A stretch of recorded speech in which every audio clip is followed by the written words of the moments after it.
সবাই জানি যে বন্ধু বান্ধব থাকার একটা বিশাল সুবিধা আছে, কিন্তু এই সুবিধাটা সবাই নিতে পারে না। কারা নিতে পারে জানেন?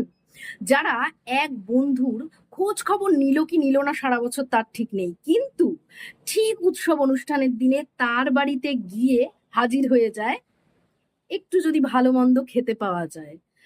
সারা বছর তাদের খোঁজ না পাওয়া গেলেও সেই সমস্ত বন্ধুরা ওই সমস্ত বন্ধুদের বাড়িতে চলে যায়, এবং তখন তাদের এত বন্ধুত্ব ঝরে ঝরে পড়ে। তো এই হচ্ছে বন্ধুত্বের সুবিধা নেওয়া লোকজন, যারা সারা বছর বন্ধু বা বান্ধবীর খোঁজ নেয় না, কিন্তু উৎসব অনুষ্ঠানের দিনে ঠিক সেই বান্ধবীর বাড়িতে গিয়ে হাজির হয় যদি একটু ভালো মন্দ খাওয়া যায়, আর নিজের হেসেলের ওই কাজটা একটু এড়িয়ে চলা যায়, একটু যদি এইভাবে ওই দিনটা একটু ফ্রিতে কাটানো যায় লোকের বাড়ি খাওয়া দাওয়া করে।